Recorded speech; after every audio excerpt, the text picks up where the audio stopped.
এটা তো নির্দ্বিধায় সবাই স্বীকার করবে, এই যে অন্তত ১,৫০০ মানুষের হত্যা তার হুকুমে হয়েছে, আপনি এইটুকু তো মানে স্বীকার করবেন জাতিসংঘের প্রতিবেদনের পরে এটা। তাহলে ওই মানুষটার বিন্দুমাত্র অনুশোচনা ছাড়া যখন আবার এই ছাত্র জনতাকে নিয়ে কথা বলে, তখন সেই ক্ষোভেই কিন্তু এটা হয়েছে। এটা তার অ্যাকশনের রিঅ্যাকশন। এটা তার আগে যে বুলডোজার নিয়ে যাওয়া হবে এ ধরনের কথাবার্তায় মানুষজন একটু বেশি উৎসাহ পেয়ে গেল না?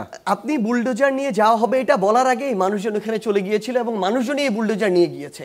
এবং আরেকটা জিনিস, কিভাবে বুলডোজার নেবে? এটা তো সিটি কর্পোরেশন। না শুনেন, আমি আপনাকে বলি, মানুষের ঘরে ঘরে তো বুলডোজার থাকে না। ঘরে ঘরে বুলডোজার না, এটা সত্য, কিন্তু এটাও সত্য যে মানুষ চেয়েছিল বলে হাসিনা, মানে আলটিমেটলি আপনি আমাকে এটা বলেন যে হাসিনাকে কি মানে ওই কোন একটা নির্দিষ্ট প্রশাসন চাইলেই বা জনগণ চাইলে বাইরে চলে যেতে পারতো? ব্যাপারটা এরকম হতো না।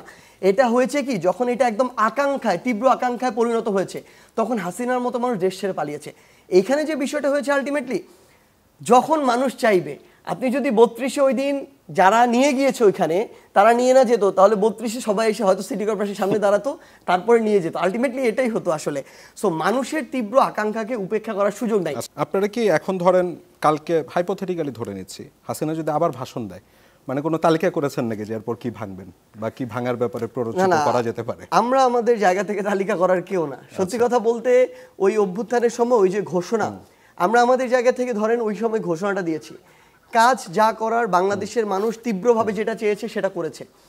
মানুষ যদি এমন কিছু অনুভব করে যে হাসিনা এমন কিছু একটা বলছে বিন্দুমাত্র অনুশোচনা ছাড়া, যেটা আসলে এই পুরো বাংলাদেশের মানুষের যে একটা স্পিরিট, আশা আকাঙ্ক্ষা, এটা এগেইনস্টে চলে যাইতেছে, এটা মানুষ আসলে নির্ধারণ করে কি হবে। কিছু হতেও পারে, নাও হতে পারে।